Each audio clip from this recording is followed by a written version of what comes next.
even massive increases in export capacity doesn't make it boring. Doesn't make it boring when it comes to the price. That whatever energy you sell, you should watch this topic. When the Chinese think about winning in AI, they're looking at innovating the architecture of how to actually do the compute. Whereas in the United States, the big focus is on scaling. Because the United States is taking a scaling approach, we're talking about big money. I know it's 2 years ago. It was like April 2023. Oh my gosh, that's almost 3 years ago. Now it's 2026. What happened? I know. 2030 is around the corner, y'all. I'm just saying. Hello and welcome to The Energy Gang, a discussion show from Wood Mackenzie about the fast-changing world of energy. I'm Ed Crooks. And on this show, which is the first one we're recording in 2026, we're going to be looking ahead at the year to come. We're going to be talking about the places, the people and the technologies that we think will shape 2026. To talk about what's already been a highly eventful year in energy just a week in, it's a pleasure to be joined by the Energy Gang top team.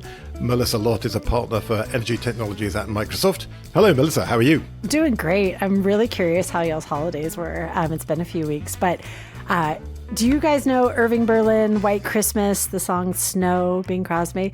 Oh, we got snow right before the holidays. And it was so fantastic. A lot of the kind of Sierras ski resort world were really struggling. And so it was great to get a good dump. Plus, for precipitation for the year, this is critical timing right now, people. Like, we need the snow so it can melt later. So I'm all smiles. Fantastic. And that is, I have to admit, I did not know about your singing voice. Very good. I keep wondering if we should have Energy Gang karaoke. Now I know what a great singer you are. 100%. It's something we should definitely pursue. Indeed. Not a show I'm on. Cannot Karaoke does not involve tone or knowing anything about music. It involves enthusiasm. Like, enthusiasm's all you need. Indeed. Which certainly is what I've got. But Amy, apparently you don't. It's so... my cue to introduce Amy Myers-Jaffe. Amy is the director of the Energy, Climate Justice and Sustainability Lab at New York University. Hi, Amy. How are you? Happy 2026, Ed. Yes, absolutely. Happy 2026. Have a good holiday. I did. I had the opposite experience of Melissa. I managed to get out of New York City the day before the 10 inches of snowfall and hit sunny California, where basically after we had this whole rain event, the weather has been beautiful. I'm a little tan, and it's been a great holiday. Not in the snow that is surrounding my house. Indeed. Although, as Melissa was saying, I guess getting snow at this time of year is going to be very important for California through the year, right? Because that's where a lot of the state's water ultimately comes from, isn't it? It's from snow in the Rockies. Snow in the Rockies and these rain things. I remember growing up in California on the military bases, we had like the month, like February was when we got rain, and then the rest of the year you were just, taking your 4-minute shower with your little, low flow nozzle on your shower head, plus the little on off switch. People think I'm crazy when I talk about the little switch you could just knock to keep the water warm, but be able to use less water in your shower. This was like normal for a California kid growing up. So yeah, when you get the rain, it's really good. You don't want it all at once though. So yeah, Amy, it's nice when it trickles in as opposed to comes in all at once. It did not trickle this year. No, I saw the pictures. It was a heck of a thing, and all the radar looked really intense. So glad y'all are doing well, and glad you're enjoying it and getting a little bit of tan. That's fantastic. Yes, absolutely. So I guess, though, all of our kind of transition back to the world of work from the holidays has been not exactly quiet and relaxing because of the very dramatic news that we had over the weekend about Venezuela and the United States capturing President Nicolás Maduro. So the format we planned for this show, and I think still what we're going to do, is to talk about the places and the people and the technologies that we think are going to be important in 2026. But obviously, the first place that everyone's thinking about right now is Venezuela, and it's clearly going to continue to be a very important place for energy through 2026 and indeed beyond. The charges that President Maduro is facing are related to drugs trafficking, but of course, President Trump and other members of his administration have made it very clear that, as well as drugs, the other big issue in their move against him has been oil. So I think, Amy, you were choosing Venezuela as your place to watch in 2026. Do you want to talk about it? What's your view on what's been happening? There's always the intended consequence, and then there's what happens. So right now, Maduro's successor was the presumed vice president, Delcy Rodriguez. She has sort of taken control of the government. You've got opposition leaders calling for an election as soon as possible. So that's sort of the murky, what's happening in terms of leadership. I felt a little deja vu, as I kind of indicated in the Houston Chronicle, because for the listeners, I began my career not in the tech side, which I love and teach and enjoy now. I began my career in sort of international relations with a specialty on oil. And so therefore, back when the United States invaded Iraq in 2003, I was the foremost expert on the oil fields of Iraq. And so spent a lot of time on that issue, unpleasant time, I would add, trying to explain how the Iraqi system was run, how difficult it would be to privatize it, what the pathway would be to have the state oil company refurbish its own fields, what condition those fields were in after years and years of sanctions. So one of the interesting things about Iraq is because they did have this bureaucracy, they used to rotate their fields to prevent field damage, even though they could only produce 1/10 of what their potential was. They rotated all the fields that were still online, even with sanctions. And so the fields didn't get all that damaged. I mean, there was some damage because they injected fuel oil because they had no way of getting rid of their fuel oil because they didn't have an export market for it. But the interesting thing is that did not happen in Venezuela. In Venezuela, people forget around 2018 and 2019, there was terrible chaos in the country, vast humanitarian crisis with food shortages and medical shortages. People were in a desperate state. And at that time, not only was the Venezuelan oil industry suffering from mismanagement because Hugo Chavez, when he came in, had fired the top 20,000 leaders of the state national oil company, but you had looting all across the country. People would grab anything that had value in the black market, and that included all the computerized equipment that was in the oil fields, all the copper in all the wiring and surface equipment, other kinds of metals and things in the pipes. And so you had this combination of no money for maintenance, no people in some places to do the technical work, and a lot of the surface equipment in Venezuela was highly damaged, right? And so even though they have the same other problems that Iraq had, which is, spotty electricity, lots of blackouts, because, people forget you need electricity to produce oil, but also no fuel, they have fuel shortages there as well. So if you don't have electricity, you can run a diesel generator, but then if you don't have diesel, that's also a problem, right? So Venezuela has a very complex set of problems that, in my opinion, are deeper than the problems that people faced in Iraq. And Iraq had these giant oil fields. So if you damaged one part, you might be able to refurbish some other section and re-drill, right? Or do infill drilling or do some kind of remediation. In Venezuela, there are some fields I hear that were so depressurized, it's unclear whether they can be repaired or not.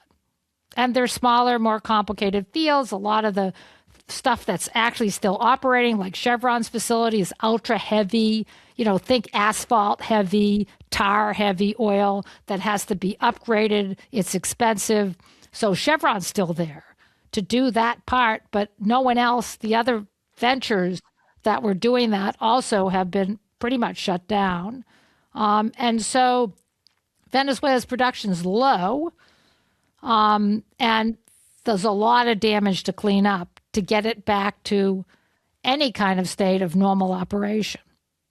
Yeah, I don't know about y'all. I'm thinking about, so we were going to talk about places that we're watching, and we can go down a long list, but I mean, Venezuela is the focus right now in terms of discussions, and the knock-on effects from what's going on right now. And so I don't know about y'all, but I'm thinking about it in three buckets that are mostly around time. When I'm thinking about the near term, and by that I mean like the next 6 months, it's like geopolitics, humanitarian concerns. I'll just use that word. It's broad, and there's a lot going on there that go way beyond oil.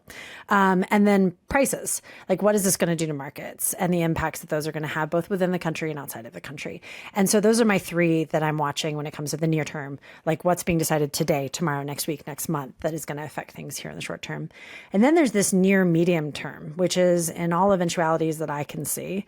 There's questions about investments in supply chains, investments in equipment within Venezuela, but in other places. What's going to happen there? To me, like those decisions really start to gain momentum in like 1 to 3 years. Like, what are we talking about there? And then there's a longer term, to your point, Amy. So longer term, let's go 3 to 10. So that 10 year, I'm going to grab that one that you just highlighted. What does this mean in terms of energy infrastructure investments in different technologies? And what does it mean for the energy transition? And what does it mean specifically within Venezuela, but in the broader market? So it's like, in my mind, it's those 3 timestamps. And there's a lot of questions we could dig into in any one of them.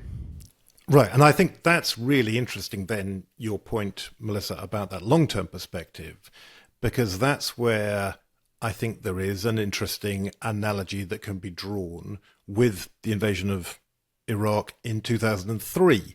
And Amy, I'm interested in your thoughts on this, or whether you think this parallel holds up.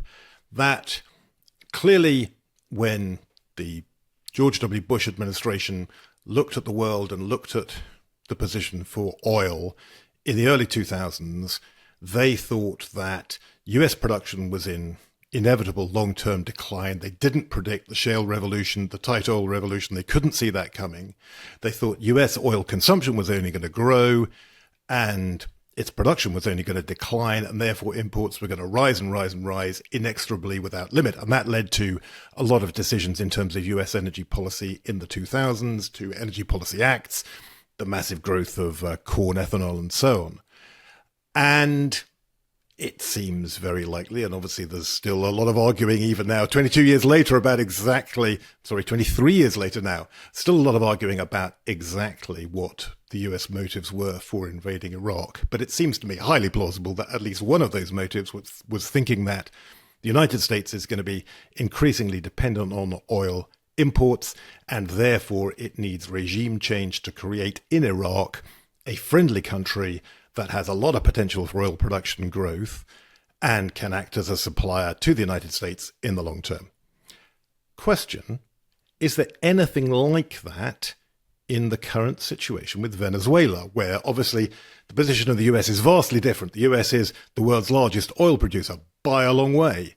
The US is absolutely not reliant on oil imports right now. But if you look at the projections, it is not impossible that US oil production will level off, flatten out sometime in the early 2030s. The real kind of go-go years of growth in the US have gone.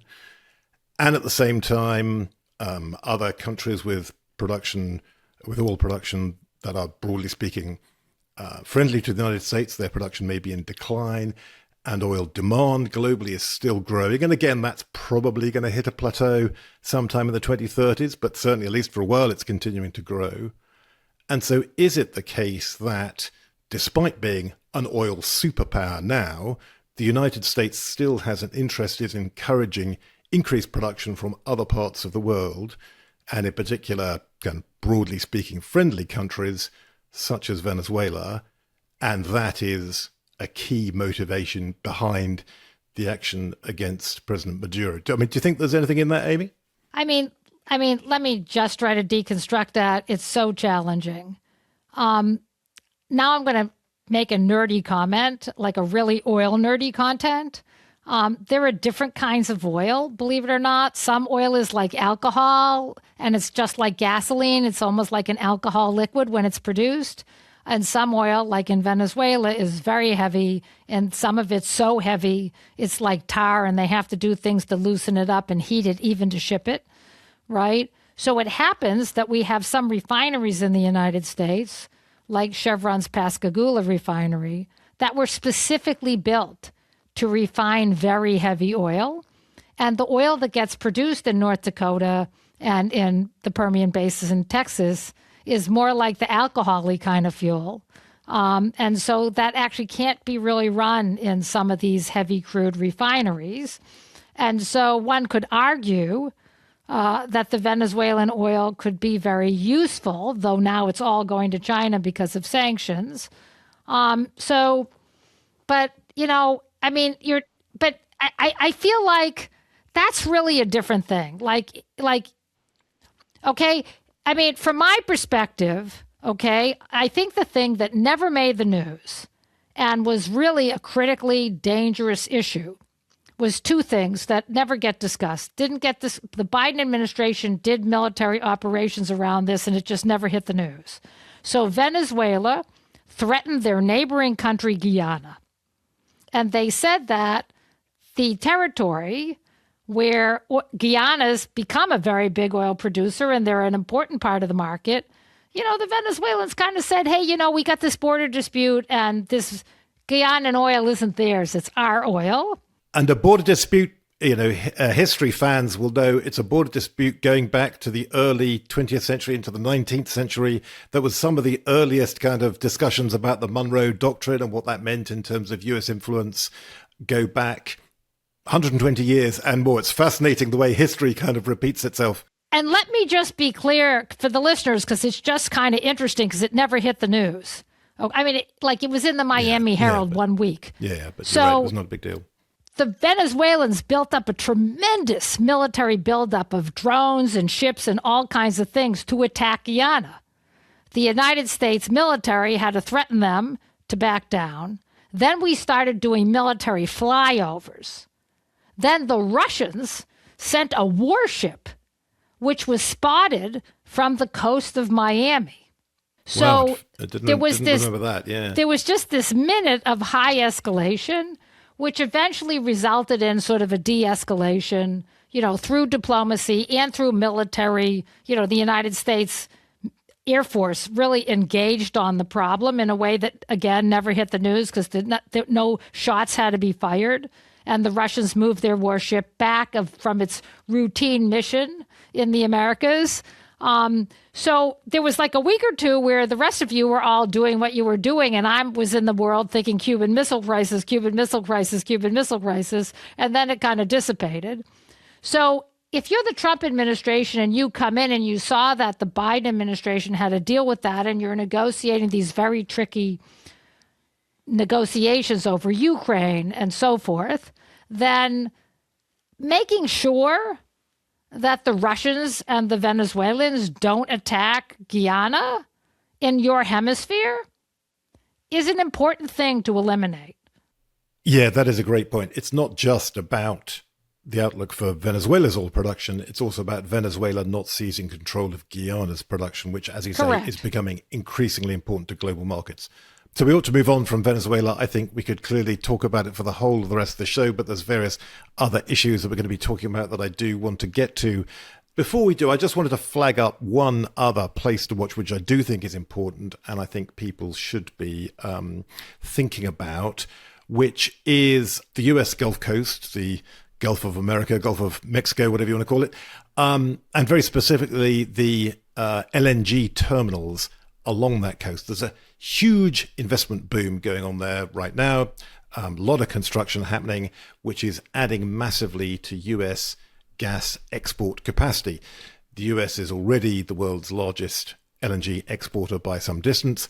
Over the next few years, it's going to extend its lead. We've got forecasts at Wood Mackenzie showing that US LNG exports will roughly double from 2023 levels by about 2030, and they'll increase by about the same amount again, so tripling from their 2023 levels by 2035 or so. And there is a real question about who's going to buy all of that extra gas. It's clearly going to be downward pressure on international gas prices over the years to come, and it's a big question, I think, of how low prices will go and what the consequences of that will be. Will it start to cause financial strain? Will we see some of those LNG exporters starting to get into real difficulties. And so I think that's going to be another big story to watch. May not fully play out actually this year. It may be something more for 27, 28, 29 and so on. But definitely over the next few years, that's going to be a really important trend to keep an eye on. So that's something else I would like to flag up for people. Yeah, and just to flag on that one really quick around the price consideration, as someone who's paid utility bills and 4 continents and counting, we're talking about Europe, Asia, just the US. These are going to be very diverse impacts, I think it is fair to say. And so I'm very curious how that's all going to play out and what other geopolitical things are still going to be going on. Well, and indeed, if we could hope that we would see an end to the Ukraine war in 2026, that would unleash more investment potentially in Russian gas. And so that would make the oversupply situation in natural gas 10 times worse. And so it's a very interesting dynamic to think about what the global natural gas picture is going to look like in the next 5 years. Yes, absolutely. And this is something you'll know, Melissa, as you say, if you pay energy bills in different parts of the world, for the past 20 years or so, since the shale gas boom started in the US has enjoyed this massive advantage of significantly lower gas prices than many other parts of the world, most other parts of the world. The US has essentially been a gas island, wasn't connected to global gas markets. Because you've built all this new export capacity and more coming on all the time, the US is increasingly becoming connected to global gas markets. And so you're seeing more arbitrage opportunities. And so that price differential is under pressure. And I think it's quite possible one of the things we'll see is that you'll see gas prices in Europe fall as gas prices in the US rise, and that differential between the two markets gets arbitraged away. And so that's going to be a very interesting kind of new world, as I say, that we haven't really been in for the past 20 years or so as that gap closes. And so that's another important trend to watch, I think. And for our clean tech listeners, if there is a peace agreement in Europe, then you have this really interesting question, because you have a lot of countries in the world that looked at this highly volatile, very expensive LNG global market and switched to solar. If LNG becomes inexpensive, does that slow down China's electrostate strategy or not? Point. I mean, it could be a very interesting competitive market for different fuels and technologies going forward if we get both this surge from the United States and a peace agreement in Europe. Could be a very interesting dynamic where technologies will really have to compete price by price by price. Yeah, that is a great point. Low-cost gas very much undermines the competitive position of renewable power generation. Well, and here's just a comment to make, though, within all this, for those who don't study, don't know how the technologies work as you go through LNG, when you talk about, Ed, the pressure on prices, just to be very clear, though, I mean, there's still a huge advantage to not having to liquefy your gas, ship it across an ocean, and gasify it again, and then get it to you. So it's not we're all going to be paying the same type situation. And the U.S. is where 100%. It would get shut in because it's so expensive to liquefy and ship from the United States that, but it could have the opposite effect in the sense that if all those people wind up losing money because they can't sell all their LNG because the price internationally is too low, how that feeds back into the United States is that the domestic U.S. natural gas price would be low. And that, again, would make it more competitive with clean tech, at least here in the United States. Exactly. So just highlighting that even massive increases in export capacity doesn't make it boring. Doesn't make it boring when it comes to the price. That whatever energy you sell, you should watch this topic. Yeah. Yeah, that is a great point.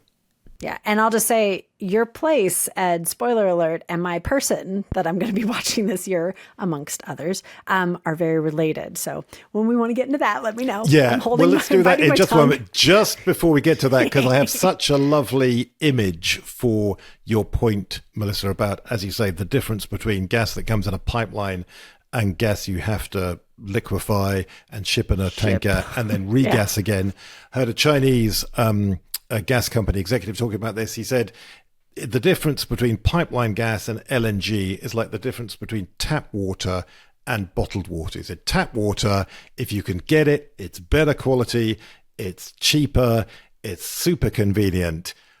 Bottled water is a pain, it's more expensive, there's so much hassle attached to it. But if you can't get the tap water, bottled water is okay. You can make do with that. But if you can possibly get tap water, that's what you should have. And that's a great analogy. I think that makes that point really clearly. Yeah. 2 comments. I think it's a great analogy because it immediately made me think of if you were in California and you were fighting with the almond farmers, the visual that was in all the papers, for your water, and you've got that tank out at the curb that you're using in your house and getting bottled water. Whew, you wish you had tap. The second is, can I please put a pin in a conversation about aging infrastructure? Because, water just brings me back to it. And it's certainly very much related to the Venezuela conversation we had, very much related to other conversations we've had about the U.S. and the need for investment. But that aging infrastructure point in there is a big one, but I'm not opening it up. I'm biting my tongue again. I have so many things. No, great point. Great point. So then talk about the other thing you wanted to talk about, which was your person of the year, Melissa. Who is that and why? So Ed, I'm not going to spoil who yours is because I do know it. However, there's a reason why we're focused on people in the U.S. for this particular conversation right now, because there's lots going on internationally. I debated between Doug Burgum over at Interior and Chris Wright at Energy. Chris Wright won out. And a lot of it has to do with our places that we're following and who's in the middle of those conversations. So I was leaning towards Burgum, and I'll still follow all the stuff coming out of Interior because, again, thinking about supply chains, thinking about how we're diversifying, thinking about where investments are happening. Where might we see more like up the supply chain mines and refining and all of that. But Chris Wright, is at the heart this last year. It's so many conversations at office about how we think about energy investment at the federal level in the U.S., how we invest in clean tech, how we think about LNG. And now we're talking about oil and investment in different countries. And I won't open up Venezuela again, but it's just at the heart of all of it. And DOE is always relevant, but oh man, I'm going to be reading all those releases and following it this year. I do, but I'm not going to be waiting for the summary on Fridays. I'm going to be going through it as it comes in. So that's where I'm at in terms of my person. It happens to be at the federal level. I know in a previous shows, we've talked about people I follow at the state and local level, local, regional level, but to me, it's DC, what's happening at DOE? What are we doing? Yeah. Where are we going? No, absolutely. Absolutely. Clearly, it's a very big year there, and that is a good segue into my person to watch in 2026, who is Laura Sweat, who is the newish chairman of FERC, the Federal Energy Regulatory Commission. She was appointed in October.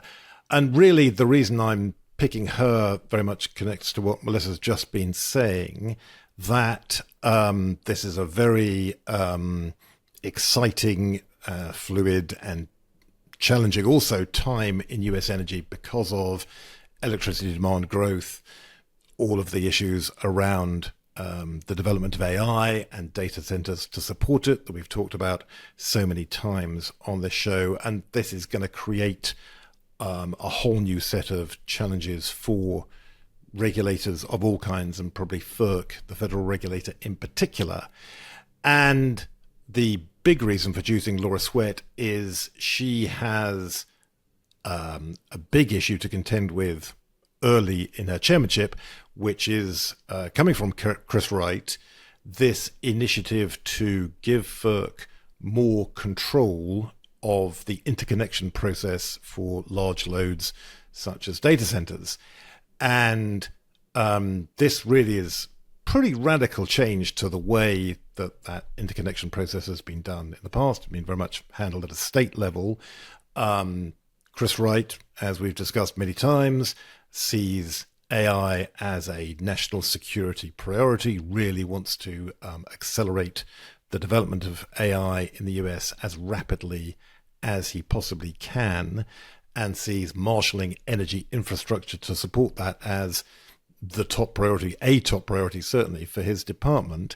And so he's proposed this shake-up, which I have to say I think probably makes a lot of sense. It does seem like a good idea to treat some of these investments, which are nationally significant, as areas of federal responsibility rather than state responsibility. But it's undeniable also that there are a lot of concerns about this plan. And Mark Christie, who was not the most recent previous FERC chair, but the one before, he said he's worried about whether reliable power service, I've got a quote from here, he says, would reliable power service could be threatened by FERC-mandated interconnection of large load customers without sufficient generation capacity available to the grid operator. In other words, you get this mismatch between FERC approving the large loads while the state regulators are handling, and state planners are handling investment in generation. Does seem to be a totally legitimate thing to be worried about, even if you think the general principle of what Chris Wright is trying to do is correct. So, as I say, I think that's a big challenge for FERC, big challenge for Laura Sweat. It's going to be very interesting to see how, in this new role she's just taken on, she manages that over the months to come. Amy, what's yours? So my person to watch in 2026 is Xi Jinping, the president of China. He gave a very rousing New Year's message to the population of China, where he highlighted China's advances in artificial intelligence. That leads us into your people of the year, because we're all talking about AI. He interestingly talked about the bond between Chinese on either side of the Taiwan Strait as being a trend that is unstoppable, which was sort of interesting post-Venezuela.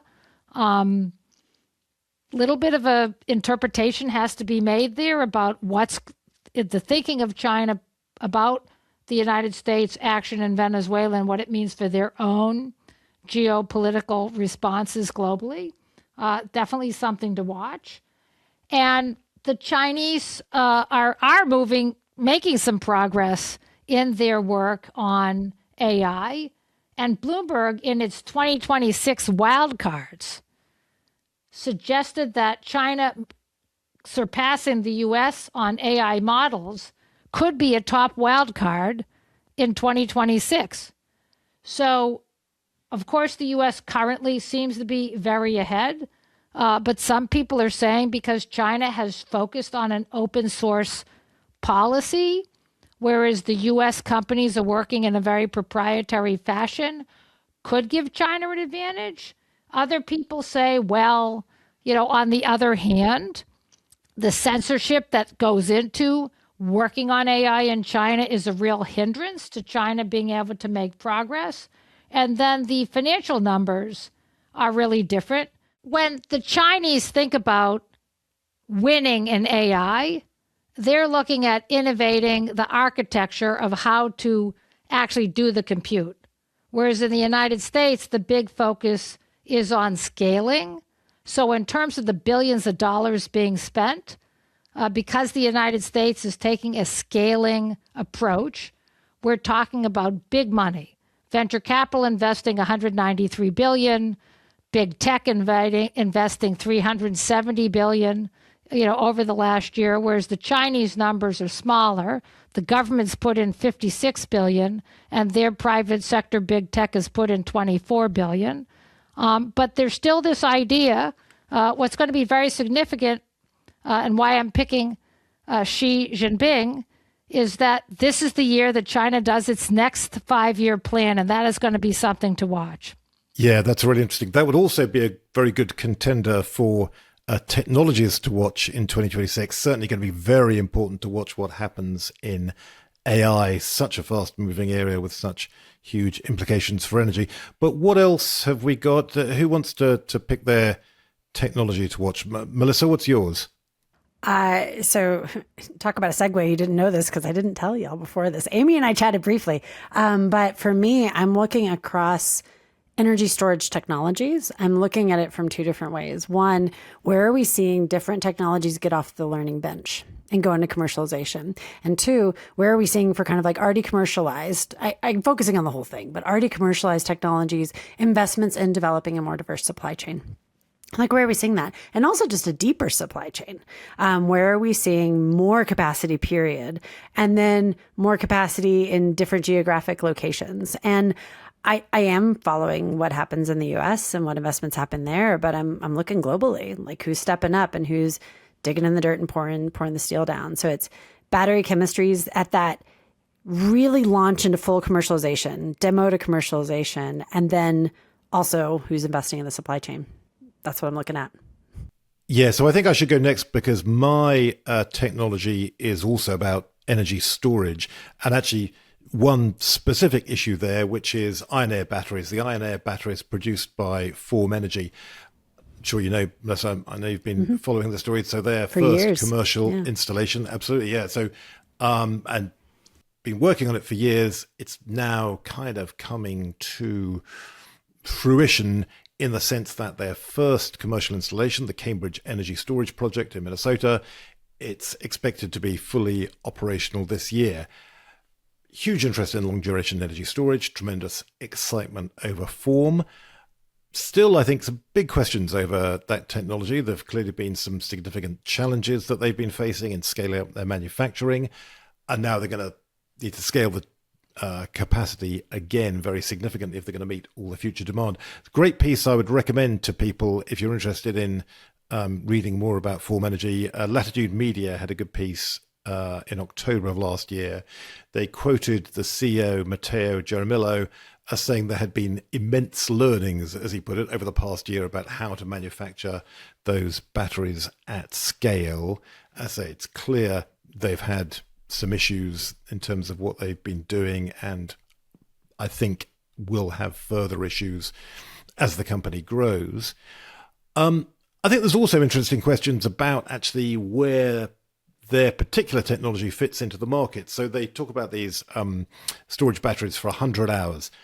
100 hours is quite odd as a duration for storage in the sense that it's kind of too long to be useful for just time shifting between day and night for a system dependent on solar power. You don't need 100 hours for that, and it does look increasingly likely that that time shifting can be done by lithium-ion batteries, which are, of course, the technology that's absolutely dominant in terms of energy storage installations today.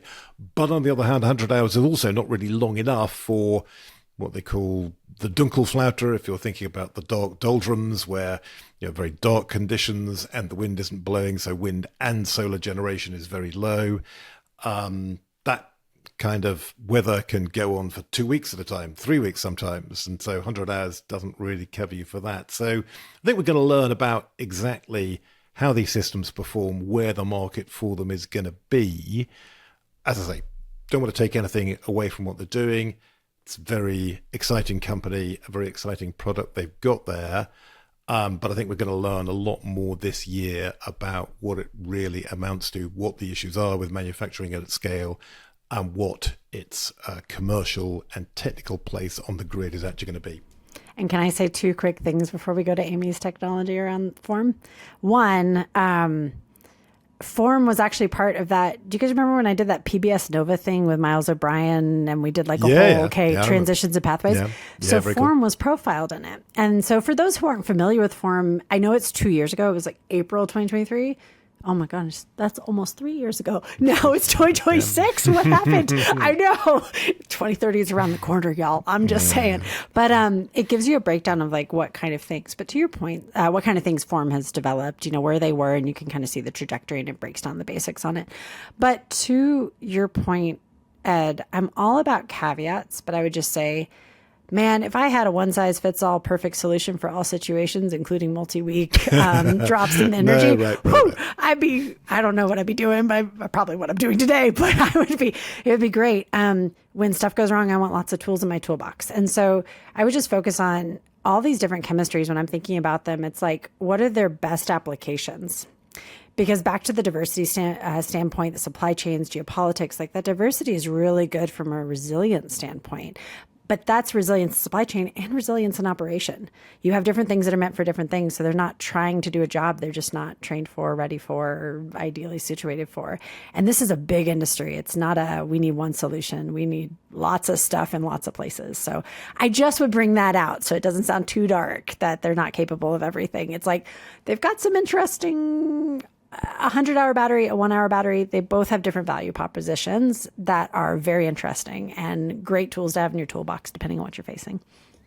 Yeah, no, great point. Certainly, it's an exciting technology as it does have bags of potential. I certainly really hope they succeed.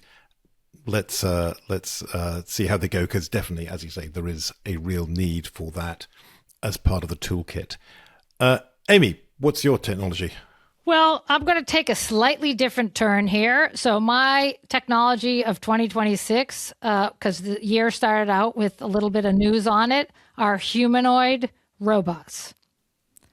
Okay, so in the past, we've used algorithms to train robots, and it hasn't been all that successful.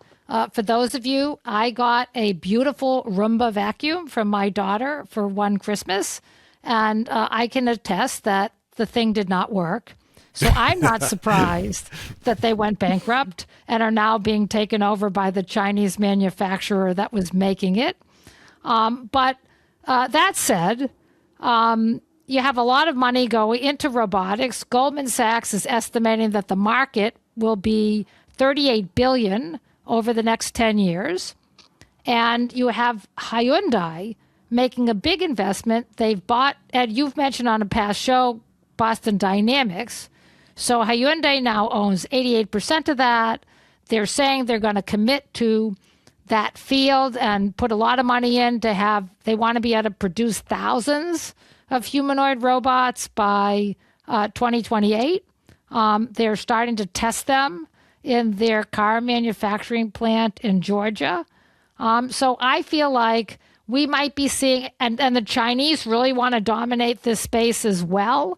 You know, the idea in the U.S. is they're putting NVIDIA chips in the head of these robots, and they're teaching it the way you would actually teach a person. So some person you puts on virtual reality set and controls the robot and teaches it over and over and over again to do some repetitive thing. Or there's some bodysuit that you put on, apparently, and you do some motion that you want the robot to do. And then it learns from watching that repetitive movement of this special suit. So it's a totally different paradigm. So maybe it's come to its time. I'm not sure from my experience with the vacuum. I'm definitely not going to be an early adopter. And in China, the ones they have that supposedly work cost like $90,000 a robot. So not a cheap technology anytime soon, but definitely a space to watch this year. Wow, that is quite something. I have to say, I feel instinctively deeply skeptical about these. It just sounds like science fiction and not something that's going to be practical. But I have to admit, I felt rather the same about autonomous vehicles. And they're clearly working very effectively right now, and that industry is becoming a real business with real products in a way that I didn't quite expect it would. I've been somewhat the same with AI as well, actually, I have to admit, where I was a bit of a skeptic originally about LLMs, but now I totally rely on them. And I was just having to do a client presentation this morning and relied very heavily on LLMs working through our data with McKinsey to kind of give me all the information I needed for that. And now it's sort of unimaginable to think how we would operate without them. So maybe this is something else where it's going to be a real thing. What are the first use cases going to be, do you think? Where are we really going to see these humanoid robots being deployed? I mean, do you think, is in factories, is that going to be? Yeah, I mean, Hyundai is saying that they're going to try to train them to do simple processes along the assembly line. So I think the first thing they're doing is roof racks in Georgia. So I think that's probably the first application. Repetitive tasks seems to be kind of what they're good at. I mean, the internet has all these funny videos of the fact that they don't have dexterity, so they can't pour you a cup of coffee without spilling it. Right. So there are just some things they're not going to be able to do. But it's hard for me to know. I mean, the Roomba, you could spill like a bunch of Cheerios on the floor if you were serving some young person, some very little tiny person, and the Roomba would sweep everything in the room but the Cheerios. I would have to pick it up and put it in front of the Cheerios to get it to sweep those up. Do you know what I mean? So we're not there. We weren't there yet with with the algorithm technology, but this sort of, chip training, machine learning, I think has more legs. Is a different thing, yeah. Right? And does have a lot of let's potential. See.